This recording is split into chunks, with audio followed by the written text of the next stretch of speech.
Welcome back to my channel. This is Lesia75, the Black Unicorn. So I wanted to talk to you guys today about what documents you should be bringing with you when you move to Ghana.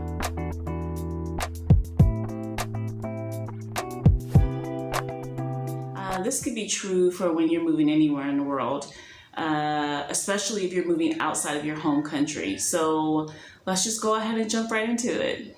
So some of the documents you should be bringing, and this is going to be true no matter how many members are in your family or if it's just yourself. You should be bringing your birth certificate. You should be bringing your passport, which you will have to do anyway to even get into the country. But you also should have hold of your social security number. Now, social security number goes across different countries, and then some countries might call it a tax ID number or a national ID number. But for those systems that are well established, and this is part of how you prove your identity and things like that, you should be bringing that with you. I personally also feel that you should be bringing your diplomas or degrees with you because, they're just papers, so you can easily bring that. Because sometimes certain organizations, if you are working, let's say for instance in academia, you're going to have to provide proof of your graduation, as well as sometimes they ask you for your transcripts. So you might want to have a couple copies of your transcripts, both undergraduate and graduate.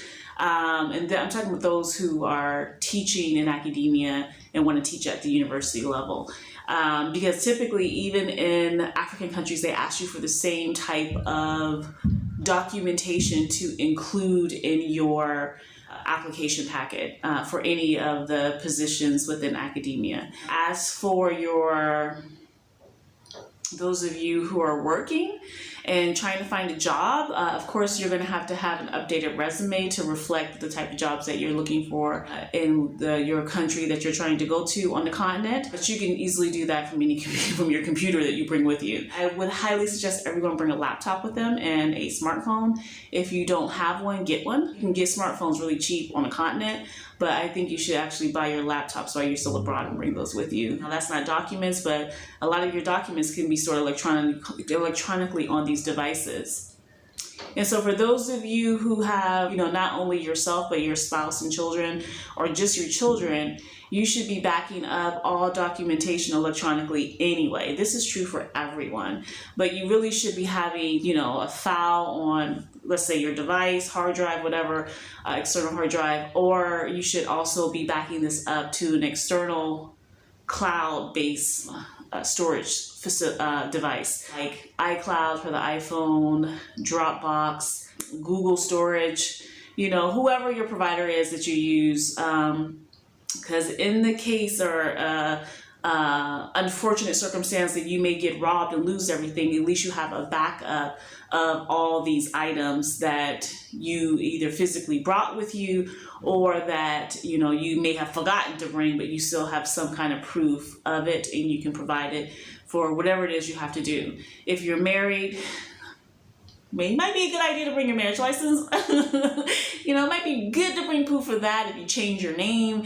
you might want to bring proof of that as well, because it will matter depending on your own background. So it will matter if you're married to a Ghanaian or get married to a Ghanaian, or if you are a Ghanaian but you've been living abroad and you got married to an American and your name changed, you need to show proof of that. So, and it just depends on the circumstances, right? I'm not saying that if people will be asking you for these things, but it's possible, so you should have it if you're moving. I also think you should have your children's education record with you, meaning that every child has an education record if you didn't know. So you can always request that from the school and find out exactly what each teacher's been saying about your child, their grades, their reprimands. Everything is tracked in the U.S. for children and is put into a national database, which can be accessible in any state. Don't let them tell you can't. You can do this, and I've done it for my own. You can get their educational records for each child, at least, the bare minimum, their report card for the past year, their past grade level, showing that they passed from one grade level to the next, because that may be helpful if you decide to put them into a school and or a local school or international school here on the continent, or if you plan on doing some kind of homeschooling after the fact that you get here and you don't like the program that you initially had your children or child signed up to. So you pick a new program and then you're going to have to provide some documentation. So, these are the primary things you want to make sure that you bring with you. I don't know why anybody would leave these things behind when you're moving. You need to have proof of identity, proof of citizenship, proof of who you are and where you're from. And that may not seem like it's important for those of you who've never lived out the US, but it's extremely important if something happens and you have to show proof of identity. And with that said, everyone should have a copy of their passport, a color copy of their passport in their electronic storage, but also your one of your family members should have this on file in case there's an emergency, like your passport was stolen, your passport was lost, for some reason, for some way, shape, or form, they can't prove who you truly are. You don't want to be stateless. Stateless is a dangerous game to play as a Black person anywhere in the world. So when you have proof that someone can send, like this is that person, you see their picture, this is their information, it can be verified with the U.S. Embassy, and then the U.S. Embassy can assist you if something happens to you in any of these countries, anywhere in the world. And when I say any of these countries, I mean this includes like Europe as well, because people lose their passports in Europe as well, and can be considered stateless or can be considered a refugee. You don't want that because you get a different type of treatment and a different process applied, and you can be detained. You don't want that. So make sure that you're being wise about how you travel. And I am really putting this out there for the people who haven't really traveled before. There's a lot of you starting to come now to Africa, starting to come to Ghana, and you've never been abroad. You've never really traveled. You've been on cruises. And Black people love to cruise. You might have been to one or two of the islands down there in the Caribbean, but you've never really been abroad. So it's a totally different experience, and you want to be safe and smart about how you do it. Also, it's extremely important for your children to have their vaccination records. You need to have the actual physical copy of their vaccination records. Now, my children are grown now, so I don't know what they give y'all these days, but back in the day, you could get literally a form from your doctor, your pediatrician, of all the shots that they've been taken. Or they would give you there's actually a yellow card they have that they can give you. I think it's from the Department of Health or whatever. And if you don't have it, you can just go to a Department of Health and request a vaccination card to show proof of vaccinations. They'll give you a blank one.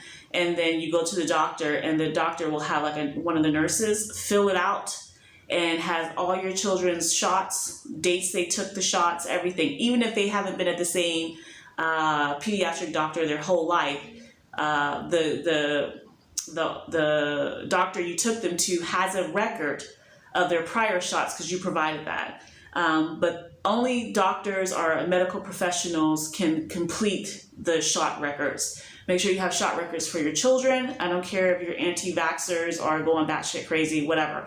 You still need to have the records of vaccinations, because some vaccinations are expected to be in place, especially when they're trying to do things now like eradicate polio in this part of the world. And you definitely have to have vaccinations if you think you're going to Europe. So put whatever little dream world you got going on to the side, because you're going to have your vaccination records for your children. This is very specific to children if you plan on putting them in school. And you can't say you're never going to put your children in school, because things change once you hit a new country. So I would say definitely have the vaccination records for your children, all of them, including infant, because infants get vaccinated too. Don't try to tell me they don't. And then if you have a vaccination record, you should be keeping yours and bringing that with you as well. I still have my vaccination record that I had from 1999 when I first came to Africa, which was in first in South Africa, and then we went to South Africa, Zimbabwe, and Zambia. And so there were so many shots we had to have. But the thing is, a lot of those shots were once-in-a-lifetime shots. And if I wouldn't have held on to that record, I would have had to repeat these shots when I went to China. right? And so certain shots I didn't have to get, but my children had to get in order to enter into China at that time. So these are things that you have to keep in mind when you want to move to a new country. At least these are my experiences. So I'm just sharing with you my own experiences and what makes things a lot easier than trying to have someone rummage through your storage and find important papers within a whole load of what they would consider junk and you consider your prized possessions. Trust me, been there, done that. It sucks. Don't do it. Don't do it. Just bring these things with you and you won't have to worry later on. So I hope that this little, tidbit video helps you guys think about what you need to bring with you when you're moving. I'm going to be doing a video talking about scheduling a flight. Your first flight to Africa as well. And I'm just hoping it helps people who are doing this for the first time and maybe don't want to do per se a tour. Not everyone wants to do tours. I'm one of these people. I'm not really big on tours unless I've already scheduled my vacation, got to the country, and then I decide I want to do maybe a local tour that's just like maybe one day or something like that. Then I will do those. And there's other people that travel like me. Not everyone does a tour, but the tour folks and the people who are doing tours will give you excellent information for the tours that they do, because this is what they do, right? So I'm just sharing with you for those of you wanting to move here, what would benefit you to bring with you for paperwork wise and identity and just all these things that you're going to need while living in a foreign land and or a new country. Okay guys, thank you so much for joining me. I'm Lacia75, the Black Unicorn. I'm coming to you as always from Accra. I hope you like my little background here. And please like and subscribe. I will appreciate it. Thank you. Bye.